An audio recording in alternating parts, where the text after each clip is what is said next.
الحمد لله نحمده ونستعينه ونستغفره ونعوذ بالله من شرور أنفسنا ومن سيئات أعمالنا من يهده الله فلا مضل له ومن يضلله فلا هادي له وأشهد أن لا إله إلا الله وحده لا شريك له وأشهد أن محمدا عبده ورسوله الذي أرسله بالحق بشيرا ونذيرا أما بعد فأعوذ بالله من الشيطان الرجيم بسم الله الرحمن الرحيم قاف والقرآن المجيد بل عجبوا أن جاءهم منذر منهم فقال الكافرون هذا شيء عجيب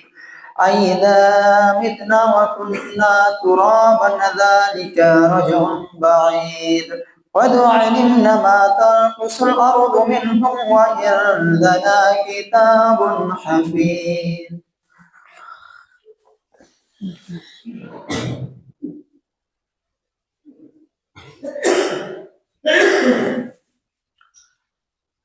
الحمد لله رب العالمين والعاقبة للمتقين والصلاة والسلام على رسوله محمد وآله وأصحابه أجمعين أما بعد فأعوذ بالله من الشيطان الرجيم بسم الله الرحمن الرحيم وقال النبي صلى الله عليه وسلم بلغوا عني ولو آية فعال لما يريد وهو على كل شيء قدير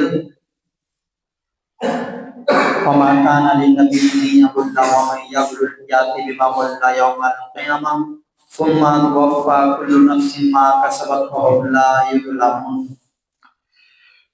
উপস্থিত সমস্ত প্রশংসা সমস্ত গুণগান সেই মহান আল্লাহ রাব্বুল আলামিনের জন্য, যিনি আমাকে আপনাকে সকল কাজ কাম ছেড়ে এই পবিত্র জুমার মসজিদে 2 রাকাত 4 রাকাত সুন্নাত পড়ে বসে থাকার তৌফিক দান করেছেন। তাই সকলেই প্রাণ খুলে মহব্বতের সাথে বলুন আলহামদুলিল্লাহ। তারপরে আমাদের বিশ্বনবীর উপর দরুদ ওয়া সালাম নাজিল হোক। আল্লাহুম্মা সাল্লি আলাইহি আল্লাহুম্মা বারিক আলাইহি। সম্মানিত মসজিদের মুসাল্লিগণ, অল্প টাইমের মধ্যে আজকে জুমার বক্তব্যের বিষয় হচ্ছে আত্মসাৎ। আত্মসাৎ করা একটি মহাপাপ, যা হারাম কাবিরা গুনাহ। এই ব্যাপারে মহান আল্লাহ বলছেন ওয়া ইম্মা তাখাফান্না মিন কওমিন খিয়ানাতান ফানবিদ ইলাইহিম আলা সাওয়াইন ইন্নাল্লাহা লা ইউহিব্বুল খায়িনিন। হে মুহাম্মদ সাল্লাল্লাহু আলাইহি সাল্লাম, আপনি যদি কোন সম্প্রদায়ের কোন জনগণের বিশ্বাস ভঙ্গের ভাঙার খেয়ানতের আশা যদি করেন, তবে আপনার চুক্তিকে বিচারের মাঠে আমি সকল মানুষের সামনে পেশ করব, আর আমি আল্লাহ নিশ্চয় বিশ্বাস ভঙ্গকারীদেরকে পছন্দ করি না। তারপরে মহান আল্লাহ বলছেন ইয়া আইয়ুহাল্লাযীনা আমানু, হে বিশ্বাসীগণ, হে ঈমানদারগণ, ইয়া আইয়ুহাল্লাযীনা আমানু লা তাখুনুল্লাহ ওয়া রাসূলাহু ওয়া তাখুনু আমানাতিকুম ওয়া আনতুম তা'লামুন। তোমরা জেনে শুনে আল্লাহ এবং তার রাসূলের সাথে খিয়ানত করো না, আর পরস্পর তোমাদের যেন কেউ আমানত খিয়ানত না করে। এখানে একটি কথা, যে আল্লাহ এবং রাসূলের আমরা কি করে খিয়ানত করতে পারি? জি, অবশ্যই খেয়াল করতে পারে। আল্লাহ আপনাকে যেটা আদেশ করেছেন সেটা যদি না পালন করেন, তাহলে তো সেটা খেয়ানত করা হবে। আর যেটা নবী আদেশ করেছেন, নবীর সুন্নাত অনুযায়ী যদি না চলে, তাহলে তো নবীর খেয়ানত করবেন। খেয়ানত করা হলো। আর যদি আপনি মানুষের আমানত না রাখতে পারেন, রাখার পরে যদি খেয়ানত করেন, তাহলে কই আমি আপনি মানুষের আমানত রক্ষা করলাম? তিনটা কথা আল্লাহ বললেন, আমাদের নবীর কথা বললেন, তারপরে জনগণের কথা বললেন, তারপরে আল্লাহ নবী সাল্লাল্লাহু আলাইহি সাল্লাম হাদিসে বলছেন, আন আনাস ক্বাল কাল্লামা খাতাবানা রাসূলুল্লাহ সাল্লাল্লাহু আলাইহি ওয়াসাল্লাম ইল্লা ক্বালা লা ঈমানা লিমান লা আমানাতা লাহু ওয়া লা দীনা লিমান লা আহদা লাহু। আনাস রাদিয়াল্লাহু তাআলা আনহু বলেন, রাসূল সাল্লাল্লাহু আলাইহি ওয়াসাল্লাম আমাদেরকে বক্তব্যের মাঝে যেদিনই জুমার খুতবা দিতেন, যখন কোনো কোরআন হাদিসের আলোচনা করতেন, তিনি আমাদেরকে এই কথাগুলি খুবই কমই বলেছেন। তিনি এটা বলেছেন যে যার আমানতদারি নেই তার কোনো ঈমান নেই, এবং যার অঙ্গীকারের মূল্য নেই এবং যার কথার দাম নেই, তার কোনো দিন ধর্ম নাই। তারপরে আরেকটি হাদিস, আন আব্দুল্লাহ ইবনে আমর ওয়া আন্না রাসূলুল্লাহ সাল্লাল্লাহু আলাইহি ওয়াসাল্লাম ক্বালা আরবাউন ইযা কুননা ফীকা ফালা আলাইকা মা ফাতাকা মিনাদ দুনিয়া হিজ্জু আমানাতিন ওয়া সিদকু হাদিসিন ওয়া হুসনু খলিকাতিন ওয়া ইফাতুন ফি তুহমা। আব্দুল্লাহ ইবনে আমর রাদিয়াল্লাহু তাআলা হতে বর্ণিত, তিনি বলেন, রাসূল সাল্লাল্লাহু আলাইহি ওয়াসাল্লাম বলেছেন যে তোমাদের মধ্যে যখন চারটি জিনিসের আমল হবে, যখন তোমরা চারটি জিনিসকে এঁকড়ে ধরে থাকবে, তখন তোমাদের দুনিয়াতে কোনো কিছুই ভয় নেই। তবে চারটি জিনিস বলতে আপনি কি বুঝলেন? এক, হিফজ আমানাতিন, আমানত রক্ষা করা। দুই, সিদকু হাদিসিন, সত্য কথা বলা। তিন, হুসনু খলিকাতিন, সদাচরণ মানুষের সাথে করা। চার, ওয়াইফাতুন ফি তুমা, খাবারের মধ্যে হালাল হারাম তামিজ করা, বেঁচে থেকে খাবার খেতে হবে। এই চারটি খুব সহজ নয়। কিছু কিছু মানুষ এবার এটার তর্জমা এরকম ভাবে নিয়েন না যে তাহলে আমি নামাজ, রোজা, হজ, যাকাত এগুলো বাধ্য, আমি চারটা জিনিস নিয়েই পড়ে থাকবো। জি না, ভুল বুঝবেন না কেউ তর্জমাতে।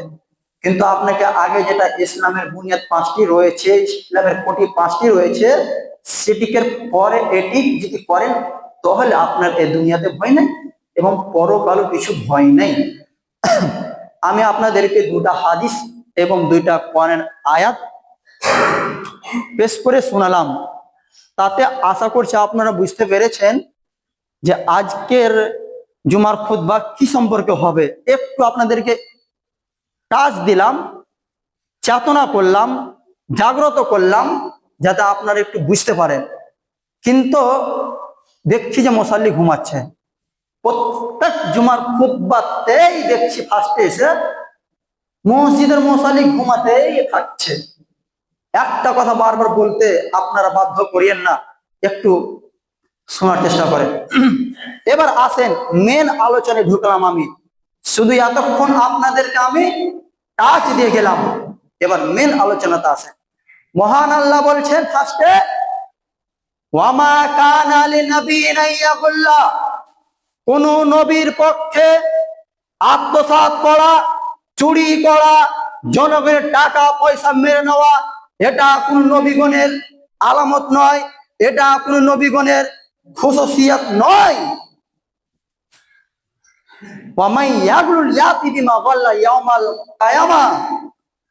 এবং পৃথিবীতে যত মানুষ রয়েছে তারা যেই কিছু আত্মসাৎ করবে, হোক না কেন কারো বাড়ি, হোক না কারো জায়গা, হোক না কারো গাছগাছালি, হোক না কেন টাকা, হোক না কেন পয়সা, যে যা আত্মসাৎ করবে সেই ব্যক্তি বিচারের মাঠে তা নিয়ে উপস্থিত হবে। আপনি দেখতে পাবেন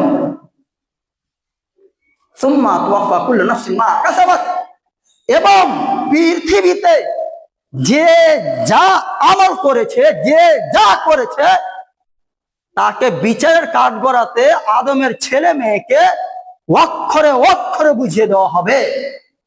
আপনি যদি এতটুকু ভালো কাজ করে থাকেন সেটাও আপনি দেখতে পাবেন, আর এতটুকু যদি আপনি খারাপ কাজ করে থাকেন সেটাও আপনি দেখতে পাবেন। ওই যে আপনার বাড়িতে এলসিডি টিভি রয়েছে, আইফোন অ্যান্ড্রয়েড মোবাইল রয়েছে, আপনি যখন কোনো ভিডিও চালু করেন তখন আপনি হাজার কোয়ালিটির এইচডি ভিডিও করে তারপরে আপনি মোবাইলে দেখেন, দেখেন কি দেখেন না? তো আপনি যা চুরি করেছে এর চাইতে আল্লাহ অনেক কোয়ালিটি স্পষ্ট করে আপনাকে দেখাবে। তখন আপনি যে যা চুরি করেছে সেটা দেখতে পাবে। যে হাতে জনগণের টাকা পয়সা চুরি করেছে ওই হাতখানাও দেখতে পাবে, এবং যে অন্ধকার রাতে চুরি করেছে ওই টাইম খানাও আপনার সামনে হাজির করবেন আল্লাহ। তারপরে বলছেন এবং আল্লাহ বিচারের মাঠে কারো প্রতি জুলুম অন্যায় অবিচার করবেন না। আপনি ধনী মানুষ, আপনি এই দুনিয়াতে ইহকালে বিচার করছেন আমাদের মতন কোন গরিব মুলবি সাহেবের। আমি অন্যায় করিনি, যে অন্যায় করেছে সে হচ্ছে কোটিপতি মানুষ, সে হচ্ছে পয়সাওয়ালা মানুষ। তো আপনি জনগণকে নিয়ে বিচার ফায়সালাতে বসছেন পঞ্চায়েতে। যে দোষ করেছে, যে অন্যায় করেছে, আপনি তাকে দোষ অপরাধী করলেন না, আপনি তাকে নির্দোষ করলেন না। আর আমি তো দোষ করিনি, আমাকে আপনি দোষারোপ করে দিলেন, আমাকে আপনি অপরাধী বানিয়ে দিলেন। আরে যে চুরি যে অন্যায় করেছে সে টাকা পয়সালা মানুষ, তার এই ছোট সেজার উত্তর খায়রমুনির মাটিতে তার সম্মান ইজ্জত রয়েছে।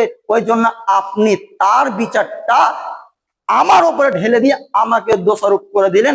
এরকম বিচারের মাঠে আল্লাহ কারো প্রতি জুলুম অন্যায় অবিচার করবেন না।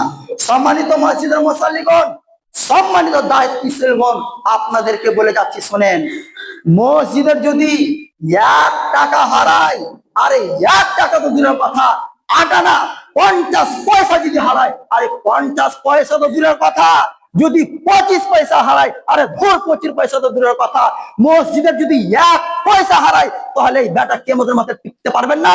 এর নাম হচ্ছে ধর্ম, এর নাম হচ্ছে ইসলাম। আমি জানি না আপনি কিভাবে ইসলাম বুঝেছেন, আমি জানি না আপনি কিভাবে ধর্ম আপনি বুঝেছেন। আপনি 1 টাকা যদি মসজিদে হারান আপনি বিচার মাঠে টিকতে পারবেন না, তার আপনাকে আমি বাস্তব প্রমাণ দিয়ে যাচ্ছি। দেখেন, আজকে বর্তমান সমাজে আল্লাহ রাব্বুল আলামিন এই আয়াতটাকে পেশ করলেন, শোনো, আদম থেকে নিয়ে মুহাম্মদ সাল্লাল্লাহু আলাইহি সাল্লাম পর্যন্ত যত নবী রাসূলগণ এসেছে এরা কেউ আত্মসাৎ করেনি, এরা কেউ চুরি করেনি। কেন? তারা হচ্ছে ভালো মানুষ। তাহলে আয়াতের ব্যাখ্যাটা আমরা বুঝতে পারলাম যে যারা ভালো মানুষ তারা কখনো চুরি করতে পারে না। যারা সৎ মানুষ, যারা দিনদার মানুষ, তারা কখনো টাকা পয়সা চুরি করতে পারে না। যারা ভালো মানুষ তারা মসজিদের 1 টাকাও চুরি করতে পারে না। যারা সৎ মানুষ তারা রাস্তাঘাটের 1 পয়সা মেরে খেতে পারে না। যারা সদাচরণ মানুষ, যারা ভালো মানুষ, তারা মাদ্রাসার 1 টাকা এদিক ওদিক করবে না। একটা কি এদিক ওদিক করবে? যারা ভালো মানুষ, যারা ভালো মানুষ তারা 1 পয়সা এদিক ওদিক করবেন না। তার মানে বুঝতে পারলাম যে যারা ভালো মানুষ তারা টাকা পয়সা 1 পয়সাও চুরি করবেন না, এদিক ওদিক আত্মসাৎ করবেন না। এটা আমরা বুঝতে পারলাম। এবার আপনি বলেন যে ও বদরুদ্দোজা ভাই, আপনার কথার সাথে আমাদের কথার মেল খেলো না, আপনার কথার সাথে আমরা একমত হতে পারলাম না। কেন? আমাদের গ্রামের ডিলার সাহেবকে আমরা খুব ভালো মনে করি, সে কিন্তু আমাদের চলো চুরি করে খাচ্ছে আর গম আত্মসাৎ করে খাচ্ছেন। এবার আপনি বলেন আমাদের সাহেব ভালো কি, আমাদের ডিলার সাহেব ভালো কিনা? ওপর থেকে ওই মমতা খালা বলেছে এই উত্তর খায়রমুনির বা মাথা কিছু আপনি এইখানকার জনগণকে 4 কিলো করে চাল দিবেন আর 3 কিলো করে গম দিবেন। তো আপনি এবার ডিলার সাহেব ওখান থেকে এসে আপনি বাড়িতে প্রত্যেক মাথা কিছু 4 কিলো জায়গাতে আপনি 3 করে চাল দিলেন, আর 3 কিলো চালের জায়গাতে আপনি 2.5 কিলো গম দিলেন। এখন বলেন ইমাম সাহেব ভালো কিনা?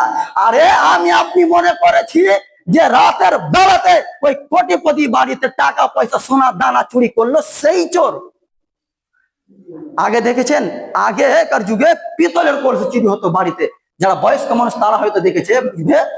আগেকার চোর গুলো বাড়িতে এসে কোনো কিছু চুরি করতো না, আপনার ওই পিতলের কলসি চুরি করে তারা বাজারে বেচে কিছু টাকা পয়সা পেয়ে তারা মাঠে ঘাটে গাঁজা হিরোইন কিনে খেত।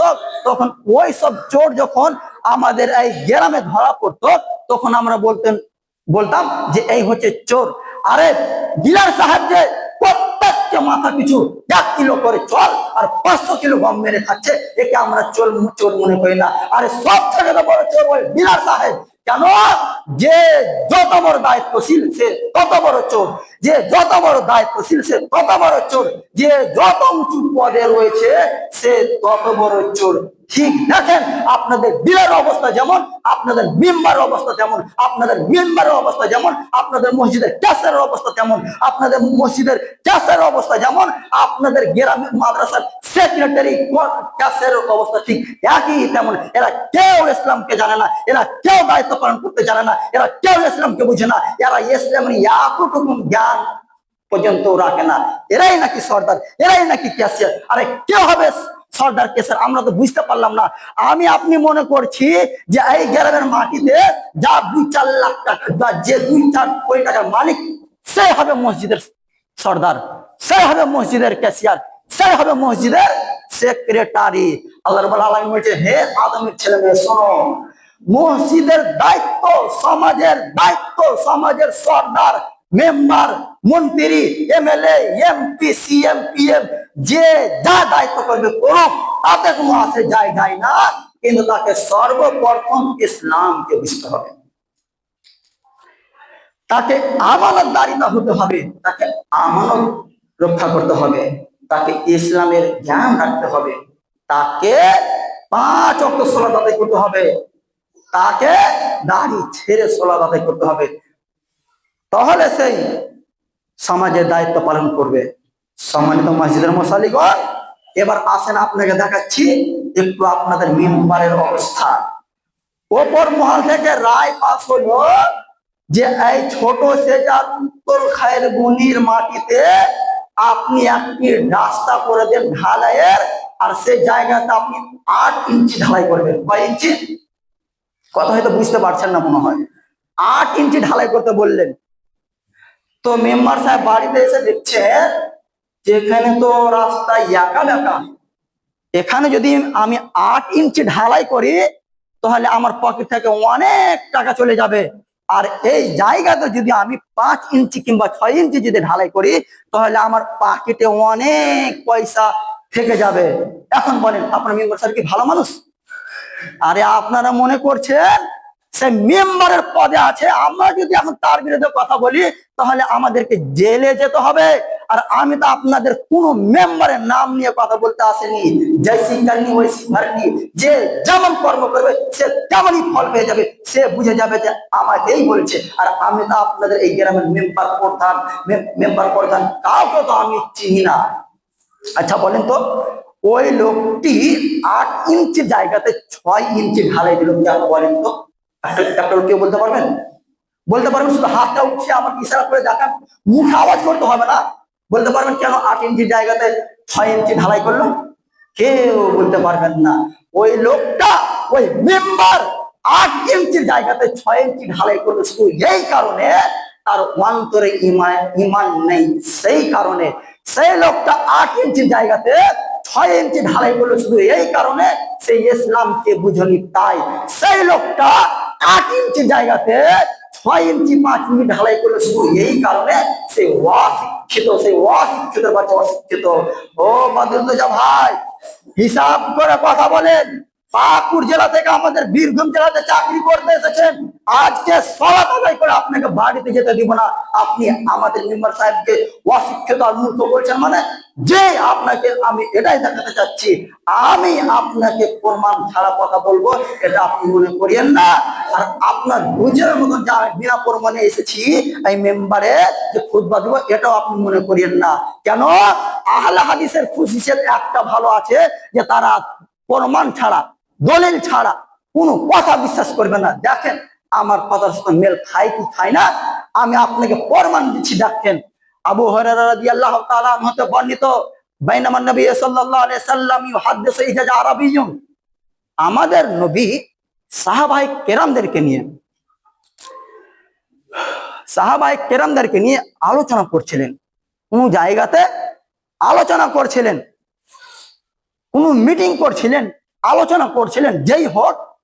তো একজন গ্রামের বেদুইন পল্লী এলাকা থেকে এসে, মাঠঘাট থেকে এসে আল্লাহ নবীকে এসে জিজ্ঞাসা করছেন যে মাতা সাহ, আল্লাহ নবী কিয়ামত কখন হবে একটু বলেন তো আমাদেরকে। তখন আল্লাহ নবী বলছেন, কে অশিক্ষিত মানুষ আমাকে এইভাবে কথা বলছে?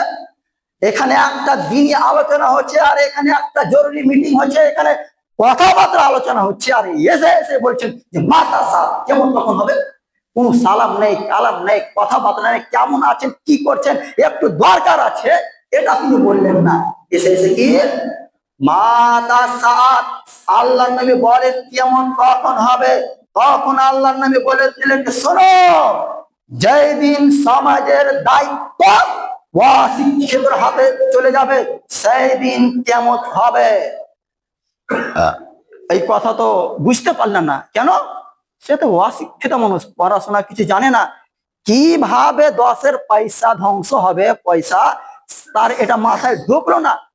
তখন একটু পরে বুঝতে না পেরে বলছেন যে আল্লাহ নবী কাইফা জাতুহা, কিভাবে 10-এর পয়সা ধ্বংস হবে একটু ক্লিয়ার করে আমাদেরকে বলে দেন, আমি বুঝতে পারলাম না। তখন আল্লাহ নিয়ে বলছেন, আচ্ছা আচ্ছা আচ্ছা তুমি বুঝতে পারো নি, শোনো, যেদিন সমাজের দায়িত্ব, এমপির দায়িত্ব, এমএলএ এর দায়িত্ব, প্রধানের দায়িত্ব, মেম্বারের দায়িত্ব, ক্যাশের দায়িত্ব, আপনার সেক্রেটারির দায়িত্ব যেদিন অশিক্ষিতর হাতে চলে যাবে, যেদিন মূর্খ মানুষের হাতে চলে যাবে, সেই দিন কিয়ামত হবে। তখন লোকটি বলছে যে আচ্ছা আচ্ছা আচ্ছা বুঝতে পেরেছি, আসলে তাহলে যারা নেতৃত্ব দিবে, যারা দায়িত্ব পালন করবে, তারা হবে অশিক্ষিত মানুষ। ওই যে আমি আপনাকে দেখাচ্ছিলাম যে ওই আপনাদের মেম্বার সাহেব 8 ইঞ্চি জায়গাতে 6 ইঞ্চি ঢালাই করলো। আচ্ছা বলেন তো উনি কি এখন শিক্ষিত মানুষ? আপনার এই হাদিস দ্বারা বুঝাতে পারলাম আমি আপনাদেরকে যে আপনার মেম্বার সাহেব অশিক্ষিত মানুষ, তাই জন্য সে 8 ইঞ্চি জায়গাতে 6 ইঞ্চি ঢালাই করেছেন। এটা আমি বলিনি, এটা মুহাম্মদ সাল্লাল্লাহু আলাইহি সাল্লাম বলে দিয়েছেন। হাদিস মুত্তাফাকুন আলাইহি, অর্থাৎ বুখারী মুসলিমের হাদিস। তাহলে আপনি এটার বুখারীতে আপনি যে দেখে নিতে পারেন। সম্মানিত মসজিদের মুসল্লিগণ, এই লোকটা শুধু ঢালাই কম দিল এই জন্য তার অন্তরে ঈমান নাই, এর কারণে সেই জনগণের টাকা মেরে খেয়ে 6 ইঞ্চি ঢালাই করলো। সম্মানিত মসজিদের মুসল্লিগণ, এখন পর্যন্ত দেখছি যে কিছু মানুষ ঘুমাচ্ছে, তাদের মাথা উঁচু করে যে কিছু কনহান্সের আলোচনা শুনবে, মনে হচ্ছে তাদেরকে মির্গির ব্যারাম হয়ে গেছে। কেন? আমি যখন এই মেম্বারে চাপি আমাকে এই কথাটা বেশি বেশি বলা লাগে, তাই একটু আপনারা শোনার চেষ্টা করেন। বক্তব্য কি উল্টা পাল্টা হচ্ছে না কোন হাদিস থেকে হচ্ছে? আশা করছি যতক্ষণ এখানে থাকবো আপনাদেরকে কোরআন হাদিস দিয়েই আলোচনা শোনাবো। এবার আসেন একটা হাদিস পেশ করি।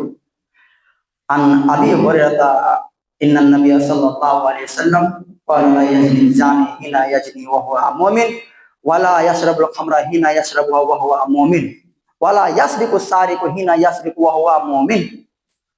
আবু হুরায়রা রাদিয়াল্লাহু তাআলা আনহু বলেন, রাসূল সাল্লাল্লাহু আলাইহি সাল্লাম বলেছেন, কি বলেছেন? লা ইয়াজনি জানি হিনা ইয়াজনি ওয়া হুয়া মুমিন, যেই ব্যক্তি জিনা করে তখন তার অন্তরে ঈমান থাকে না, তার ঈমান কাজ করে না।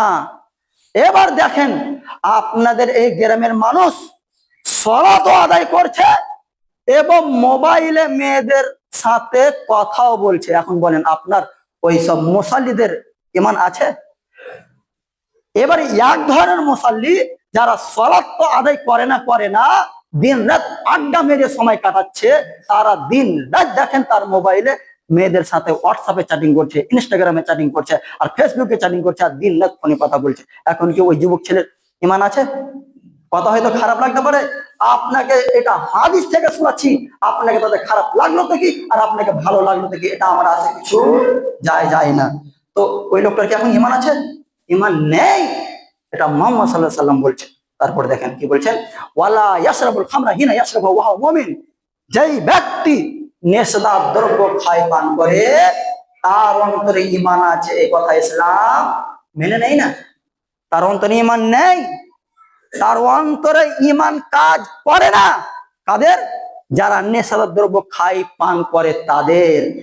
এবার আসেন একটু একটু করে আমি আপনাকে বোঝাতে চাইছি, আপনাদের এই গ্রামের মুসাল্লি 5 ওয়াক্ত সালাত আদায় করছে, আবার চায়ের দোকানে গিয়ে একদম এভাবে বেরিয়ে পান করছে। এখন বলেন আর কি ইমান আছে?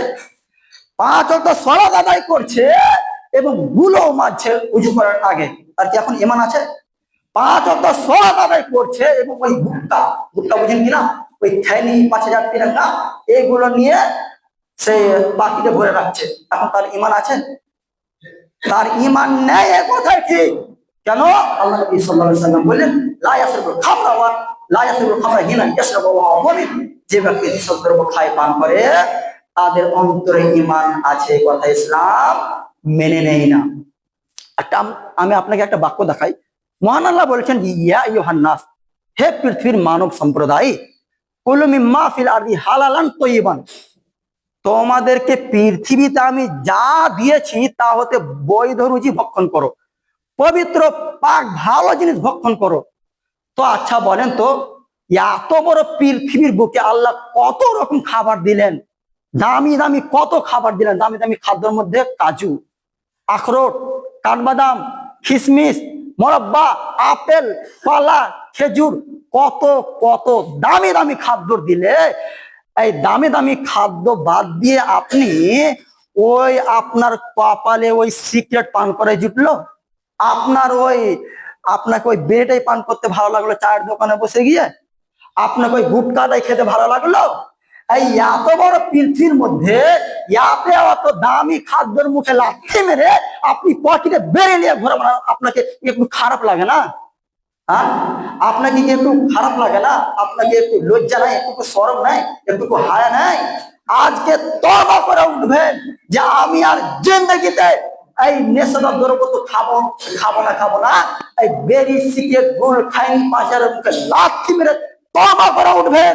আর যদি আপনি তওবা করতে না পারেন তাহলে বলেন আপনি কি মুসলমান নয়? আর মুসলমানের বাচ্চা কেন বেরি সিগারেট খাইনি গুটকা পান করবে? আরে যদি তিরঙ্গা খাইনি সিগারেট গুল পাশে পান করাই লাগে তাহলে পান করবে ইসরায়েলের ইহুদিরা, তাহলে পান করবে আপনাদের গ্রামের হিন্দুরা, তাহলে বেরি সিগারেট পান করবে আপনার ইহুদি খ্রিস্টানরা, তাহলে সেই লোক পান করবে কারা? ওই আমাদের ঝাড়খণ্ডের আদিবাসী সাঁওতালেরা পান করবে। কেন? আপনি মুসলমান বাচ্চা মুসলমান, আপনি কেন সিগারেট বেরি গুল পান করছেন? আজকে তওবা করে উঠবেন যে আল্লাহ আমি আর জিন্দেগিতে নেশাদার দ্রব্য খাবো না, বেরি সিগারেট খাইনি এগুলো খাবো না। তারপরে দেখাচ্ছি আপনাকে, আসেন ওয়ালা ইয়াসরিকু সারিকু হিনা ইয়াসরিকু ওয়া হুয়া মুমিন, যে ব্যক্তি চুরি করে তার অন্তরে ঈমান থাকে না। চোর 2 শ্রেণীর, এক তো ফুচকা চোর, তারা স্টেশনে বাড়িতে আর আপনাকে একটু সুযোগ পেলেই আপনার টাকা পয়সা মোবাইল ছিনতাই করে চুরি করে নেবে। আর একটা চোর আপনাকে দেখাচ্ছি আপনাদের গ্রামের ওই এবার প্রধান সাহেবকে দেখাচ্ছি। এবার প্রধান দেখেন, ওপর থেকে ওই মমতা খালা বলেছে যে রমজান মাস তো চলে এসেছে, তো ঈদের 2-1 দিন আগে প্রত্যেকটা গ্রামের জন্য বিধবা মহিলাদের জন্য এবং এতিম ছেলে মেয়েদের জন্য কাপড় আসে। আপনাদের এলাকাতে আসে না? আমাদের ওই এলাকাতে আসে। তো ওই 1000 পিস প্রধান সাহেবকে কাপড় দিল যে আপনার গরিব আর ওই বিধবা মহিলাদেরকে আপনি দিয়ে দিবেন। তো তো মেম্বার সাহেবকে 1000 পিস কাপড় দিল। তো 1000 পিস কাপড় নিয়ে এসে বাড়িতে মনে মনে চিন্তা করছেন আর উঠছেন আর বসছে, 1000 পিস কাপড় জনগণকে দিয়ে দিব, কেমন কেমন লাগছে। তখন আপনার মেম্বার সাহেব বলছে, আরে 500 পিস কাপড় আমাদের বাক্সতে ভরে দাও, আর এই 500 পিস কাপড় জনগণকে আমি বিলিয়ে দিব। তো আপনার মেম্বার, আপনার প্রধান সাহেবের অন্তরে যা চাইলো সেই করলো, 500 পিস রেখে 500 পিস বিলিয়ে দিল। এখন বলেন, আপনার প্রধান সাহেবের ঈমান আছে? আপনার প্রধান সাহেবের ঈমান নেই। আপনার প্রধান সাহেবের ঈমান নেই, এই কথাই চূড়ান্ত। তারপরে আসেন,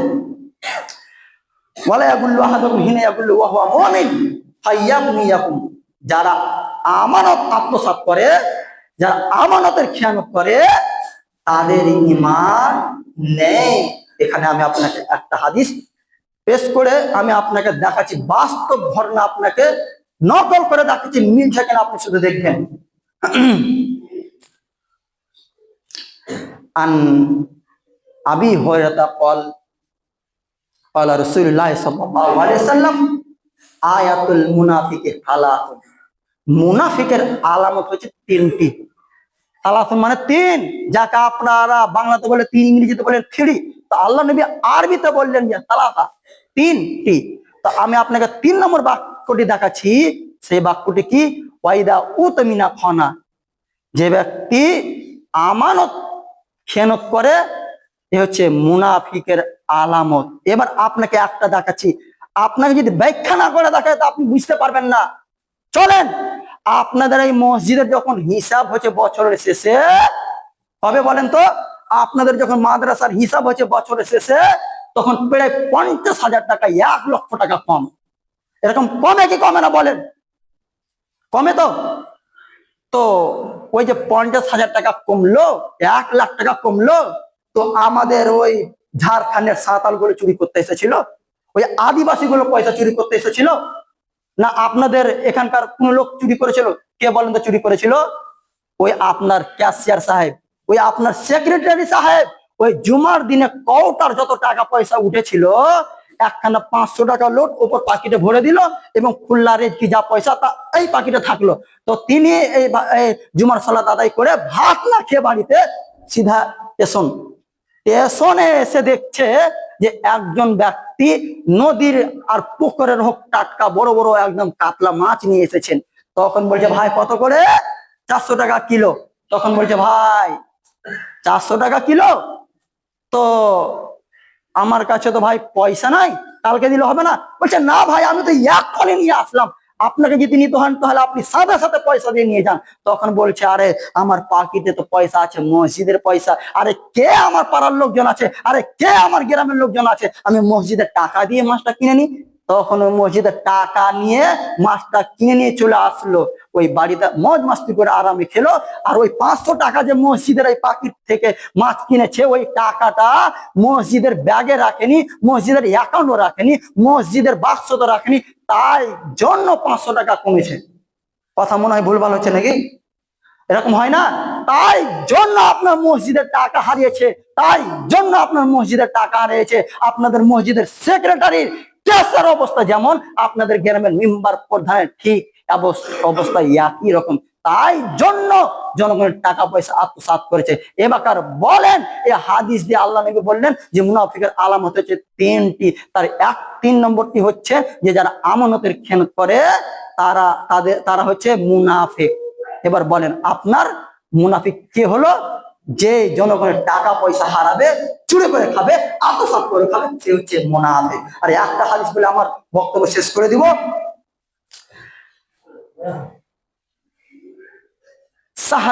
সাহিব আব্দুল আজিজ রহমতুল্লাহ আলাই, তিনি একটি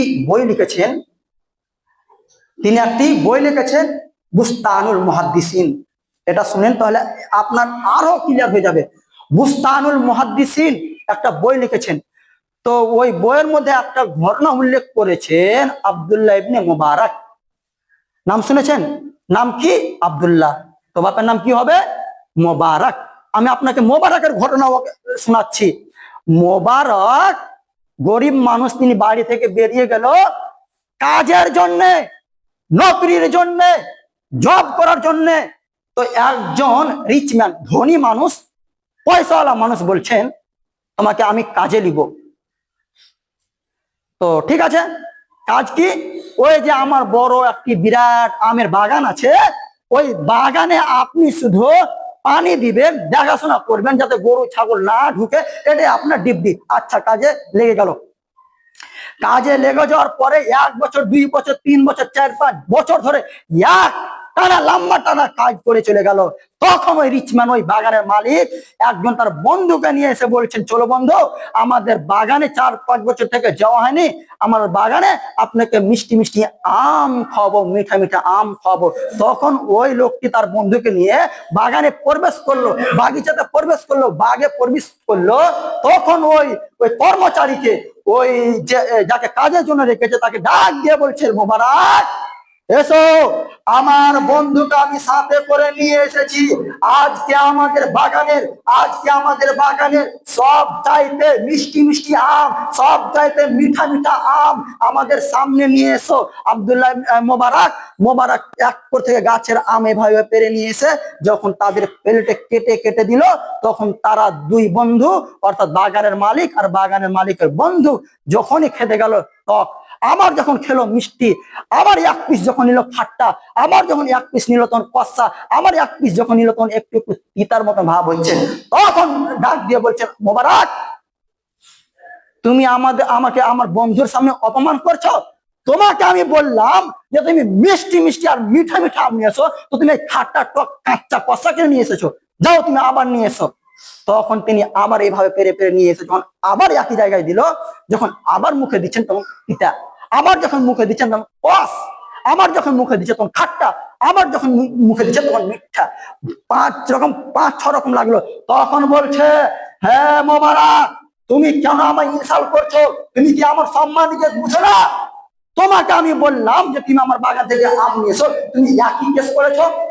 তখন আব্দুল্লাহ ইবনে মুবারক বলছে, আরে বাগানের মালিক, আমি কি করে জানবো আম কোনটা মিঠা, কোনটা খাট্টা, কোনটা কাঁচা, কোনটা কষা? আমি কি করে জানবো? তখন বলছে, তুমি 4-5 বছর থেকে কাম করছো, তুমি জানো না মানে? তখন বলছে, না, আমি জানি না। তখন বলছে, তুমি জানো না তো? বলছে, না। কেন? আপনি আমাকে মাসে পয়সা দেন, 10,000 হোক, 15,000 হোক, আপনি শুধু আমাকে বাগানের মালিক, আমাকে বাগান দেখাশোনা করার জন্য এই জায়গাতে, একটি ঝোপড়ি জায়গাতে আপনি আমাকে রেখেছেন। আপনি আমাকে আম খাওয়ার অনুমতি দেননি। আপনার আমি একটাও আম খেয়ানত করিনি, আপনার আমি একটাও আম চিখে দেখিনি। তখন এই কথা শুনে সেই বাগানের মালিক বলছে, কে তুমি ওকে বলছো? তুমি কি সত্যি বলছো? বলছে, হ্যাঁ, আমি সত্যি বলছি, এখানে 4-5 বছর থেকে আমি একটাও আম খাইনি। এ হচ্ছে আমানত রক্ষা করা। আর আপনার মেম্বারকে দেখেন, মসজিদের ক্যাশিয়ারকে দেখেন, মসজিদের সেক্রেটারিকে দেখেন, আপনার প্রধান এমপি, এমএলএ, সিএম, পিএম, আপনি একবার তাদের সাথে এই বাক্যটা মিলে দেখে নিন। তাহলে এখান থেকে বোঝা যাচ্ছে যে আপনার আমানত রক্ষা কিভাবে করতে হবে। আপনাদেরকে একটা ওয়াকিয়া নকল করে দেখিয়ে দিলাম। আরো অনেক কিছু হাদিস বলার ছিল, কিন্তু সময়ের অভাবে আমি বলতে পারলাম না। পরিশেষে আল্লাহর কাছে দোয়া করি যে আল্লাহ, যারা এখন পর্যন্ত জনগণের টাকা পয়সা আত্মসাৎ করে খাচ্ছে, আল্লাহ তুমি এইসব মানুষকে এই আত্মসাৎ করা থেকে বেশি বেশি বেঁচে থাকার তৌফিক দান করুন। সাল্লাল্লাহু আমিন। আমি আমার বক্তব্য এখান থেকে শেষ করলাম। ওমা আলাইনা ইল্লাল বালাগ। আল্লাহুম্মা সাল্লি আলা মুহাম্মাদ ওয়া আলা আলি মুহাম্মাদ কামা সাল্লাইতা আলা ইব্রাহিম ওয়া আলা আলি ইব্রাহিম ইন্নাকা হামিদুম মাজিদ। আল্লাহুম্মা বারিক আলা মুহাম্মাদ ওয়া আলা আলি মুহাম্মাদ কামা বারাকতা আলা ইব্রাহিম ওয়া আলা আলি ইব্রাহিম ইন্নাকা হামিদুম মাজিদ। ربنا تقبل منا انك انت السميع العليم وتب علينا انك انت التواب الرحيم واخر دعوانا الحمد لله رب العالمين.